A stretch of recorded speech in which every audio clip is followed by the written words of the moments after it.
Pourquoi est-il si difficile de se mettre d'accord avec Donald Trump? On sait très bien, tout le monde le sait, qu'il y a les conditions préalables sur lesquelles la Russie ne transigera pas.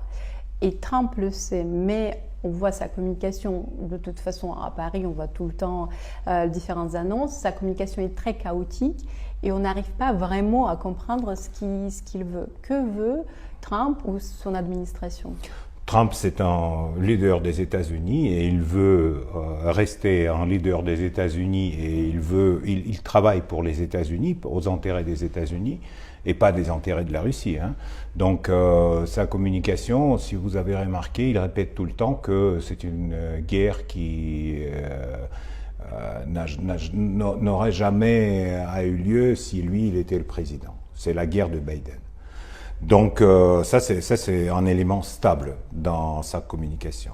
D'autre part, il a deux risques. Il a des gens qui, en fait, c'est le cœur de son électorat qui ne se tiennent pas à l'investissement dans la défense ukrainienne. Et qui disent arrêtons, regardons comment ils dépensent l'argent, pourquoi on doit donner des milliards de dollars, etc. Et d'autre part, lui, il veut pas avoir l'Ukraine comme Afghanistan à l'époque de Biden. Il veut pas être un président américain qui a perdu la guerre, quoi. Clairement, parce que les États-Unis, dès le premier jour, ont participé dans cette guerre, et avec leur armement, et avec leurs conseillers militaires, et avec l'éclairage par Spoutnik, etc. Donc il y a plein des terrains où ils ont, jusqu'au présent, avec d'autres spécialistes de l'OTAN, en fait, ils mènent la guerre contre la Russie. Et pour lui, c'est pas facile de trouver la balance entre des intérêts de ses électeurs. Et c'est la société américaine qui, tôt ou tard, sera fatiguée par cette histoire et, à mon avis, déjà est fatiguée par les investissements dans la défense ukrainienne. Vous croyez à sa volonté vraiment de trouver l'accord de paix? S'il trouve l'accord de paix, je crois que le Premier ministre de l'Israël va lui nominer à prix Nobel de la paix. Donc ils vont se retrouver tous les deux là-bas. On va un petit peu revenir à l'actualité française, tout très simple, puisque nous sommes au Dialogue franco-russe. Le responsable de la DGSE français, l'état-major des armées, intensifie et répète le discours d'Emmanuel Macron qui consiste à dire que c'est la Russie qui a désigné la France comme son ennemi principal. Autant que je sache, le Kremlin n'a jamais tenu de tels propos. Et ma question, pourquoi ces propos maintenant? D'ailleurs, ça a été dit autour de la date symbolique pour les Français, le 14 juillet, la date nationale. Pourquoi ces propos maintenant et quels sont les ennemis de la Russie pour vous? Vous savez, les hommes politiques en France ont déjà tellement ils ont déjà dit autant de mensonges sur la Russie et autant des injures que pour eux, la Russie, c'est un ennemi principal. Ça, je suis d'accord. C'est dans leur tête. C'est dans leur tête. Mais pour la Russie, la France, c'est pas un ennemi. C'est un pays qui a malheureusement perdu sa voix et son souveraineté durant les dernières décennies et qui a se plié sous l'idée de soutenir la coalition anti-russe, l'idée de Biden et l'idée des Américains au début du conflit en Ukraine. Donc tous ces principes, tous ces discours de M. Macron, à mon avis, c'est une espèce de fanfaronnade pour un peu essayer dans l'espace public de redonner à la France subjectivité, quelques rôles dans la politique européenne. Mais malheureusement, on voit que c'est assez limité, vu la réaction des Français. Parce que j'ai vu récemment que, d'après des sondages, le gouvernement de Bayrou et la popularité, le taux de popularité du président Macron ont baissé, ont beaucoup baissé. C'est bien sûr à cause de leurs décisions à l'intérieur de la France, mais aussi à cause que les Français ils sentent que dans toute cette histoire anti-russe, il y a un piège qui attend l'Union européenne et la France aussi. Et les Russes, est-ce qu'ils écoutent ce que disent les responsables russes? Avec beaucoup de regrets. On écoute avec beaucoup de regrets. Et nous sommes sûrs et certains que l'histoire continue et que les leaders d'Europe d'aujourd'hui, avec lesquels on ne peut pas avoir ni le dialogue, ni la confiance, ni les accords, donc ils seront remplacés par d'autres personnes. Piotr Tolstoï, vous êtes représenté par les médias mainstream que vous connaissez en tant que proche de Poutine. On sait pourquoi c'est fait, c'est dans le but de diabolisation générale, finalement, parce que le président Poutine est décrit comme un dictateur terrible, et la Russie également un pays terrible avec son... Oui, on est terrible, on mange les enfants pour le petit déjeuner. Ouais.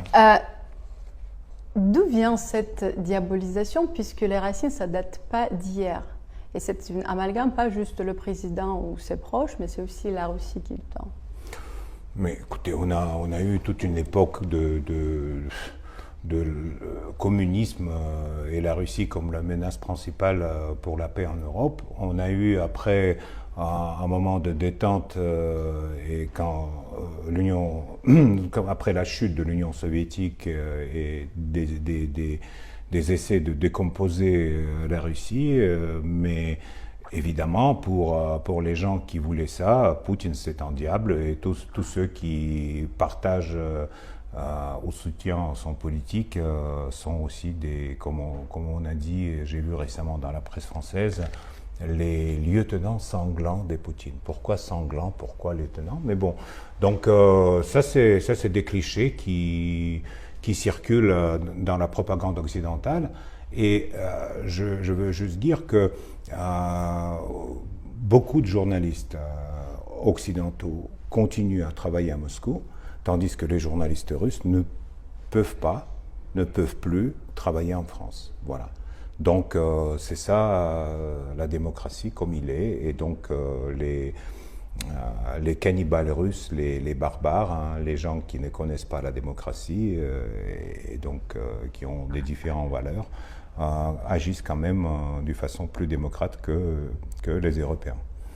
Comment vous trouvez cette démocratie, puisque chaque fois, quand par exemple Macron ou d'autres chefs européens parlent de la Russie, ils disent que bon voilà, la Russie, il n'y a pas de démocratie, nous, c'est la démocratie, c'est pour ça qu'ils nous envient les Russes et ils veulent détruire notre démocratie. C'est vrai que bon, nos abonnés et les personnes qui ont voyagé quand même voient plus de choses, mais est-ce que vous côtoyez ces journalistes d'ailleurs mainstream? Est-ce qu'à off, ils vous disent des choses ou pas du tout? Non, à mon avis, l'idée que les Russes veulent détruire quelque chose, c'est espèce de radicalisme polémique. Donc nous, on a notre démocratie, on a nos valeurs, notre propre civilisation, si vous voulez, et on vit dedans et on veut rien, on respecte les autres, la démocratie européenne ou la démocratie américaine ou la démocratie de l'Inde. On respecte les traditions et les valeurs d'autres peuples. Mais on est contre que si vous voulez, dans les relations internationales, que le droit international sera remplacé par les soi-disant impératifs américains ou impératifs de l'Occident, comme on dit en russe, есть право и правила. Donc, il y a un droit et il y a des règles. Voilà, il y a le droit et il y a des règles. Donc, de quoi il parle? Il parle qu'on ne respecte pas les règles. On n'a jamais dit qu'on va respecter les règles des autres. Nous, on a nos règles à nous, on a notre pays à nous, et on va faire à notre façon. On comprendre le monde entier, les processus historiques à notre façon, et donc on ne dicte pas aux autres comment vivre. Ça fait 3 ans, voire plus déjà, que l'opération spéciale, comme on dit la guerre en Ukraine, continue. Est-ce que les Russes, d'après vous, ont changé l'opinion? Est-ce qu'ils ont changé depuis la première année? Il y avait beaucoup de personnes, beaucoup, ça dépend pour les grandes villes, qui sont parties. Après, certes, ils sont revenus, on en a parlé d'ailleurs l'année dernière. À aujourd'hui, en 2025, est-ce que les Russes ont leur opinion, ils ont leur propre opinion de ce qui se passe réellement? À mon avis, les chiffres des gens des bénévoles qui arrivent dans l'armée et qui, chaque jour, ils disent que dans la société, il y a toujours cette réconciliation et ce soutien de la politique du président Poutine. Il n'y a pas des doutes, et il n'y a pas, même, on pourrait dire que dans certains milieux, il y a la fatigue à cause des sanctions, à cause de ça, mais ça concerne surtout les 10% des gens qui habitent dans les grandes villes. Donc ça ne concerne pas la Russie entière. Et pour l'instant, non. À mon avis, il n'y a pas ce changement.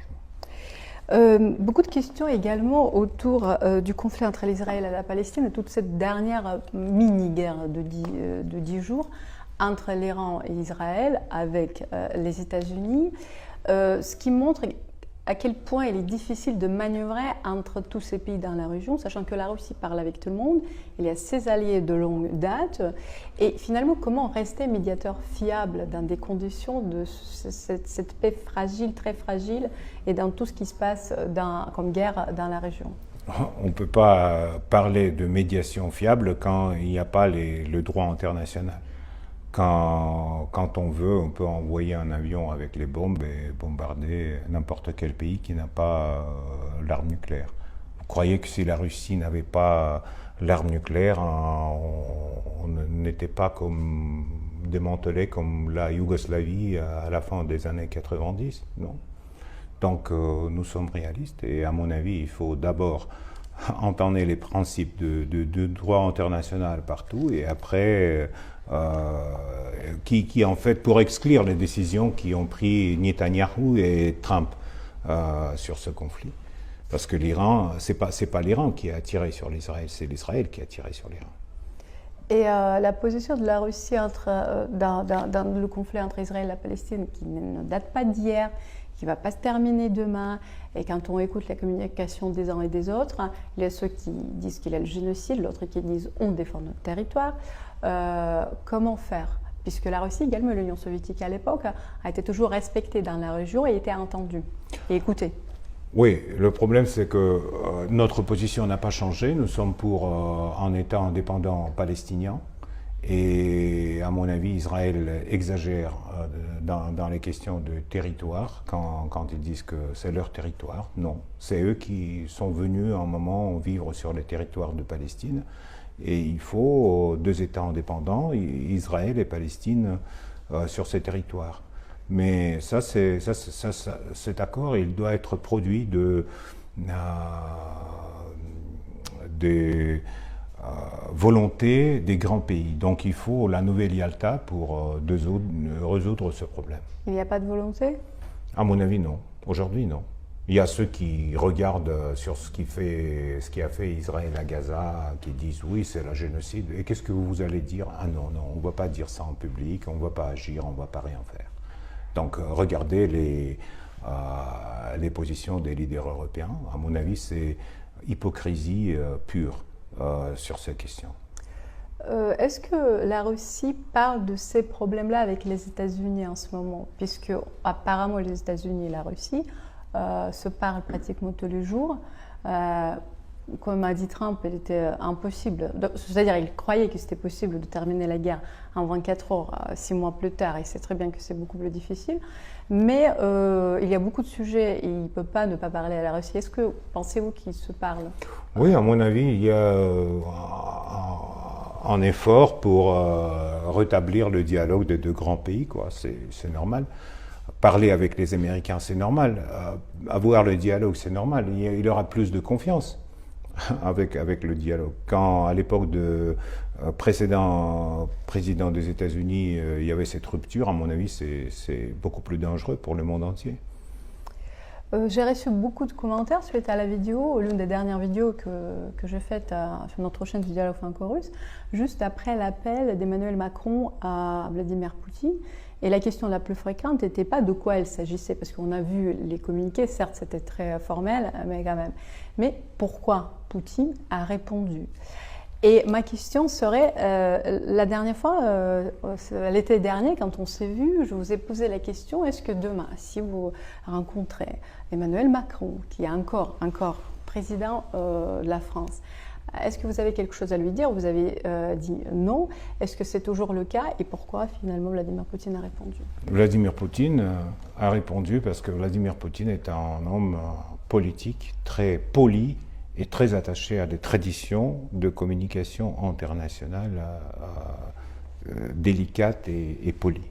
Donc, à mon avis, même après que Macron a publié leur entretien téléphonique, un des premiers, Macron, il passe son temps à taper le numéro de Poutine, mais cette fois-ci, il a bien tapé et Poutine a répondu, donc c'est normal. Mais sans plaisanter, oui, Poutine est quelqu'un qui est pour le dialogue. La Russie n'a jamais dit que nous sommes contre le dialogue, mais nous sommes pour le dialogue qui va assurer notre sécurité globale du pays. Et c'est le président de la Russie qui mène ce dialogue avec des autres leaders européens. Moi, personnellement, j'ai rien à dire à Emmanuel Macron. Ni à Brigitte? La dernière fois, vous vouliez dire quelque chose à Brigitte. Là, ça a changé. Non, Brigitte, ça va. Elle fait des bons coups. Donc, pour l'instant, elle tient sa ligne. Très bien. Vous avez participé au dernier sommet des BRICS, je crois. Quel est le meilleur résultat, pour vous de ce sommet? Est-ce qu'il a eu du succès? Il a été très mal médiatisé, très peu médiatisé. On a sur la stade que on essaie avec les partenaires de BRICS de trouver des accords pour rendre le monde plus juste, le monde multipolaire. C'est pas facile parce qu'il y a des différences culturelles, il y a des différences économiques, il y a des différents intérêts politiques des pays, mais on trouve petit à petit, on trouve des points où nous sommes d'accord et on avance. Donc, à mon avis, pour l'instant, il n'y a pas beaucoup de choses à médiatiser. Mais si, par exemple, le président américain Trump menace à des nouveaux tarifs contre les pays de BRICS, cela dit que le dollar est menacé et que les Américains, ils le sentent très bien, qu'ils ne veulent pas un nouveau ordre du monde multipolaire qui va sans doute venir sur la place de l'ordre occidental. Il s'agit également de la mise en place du nouveau système financier.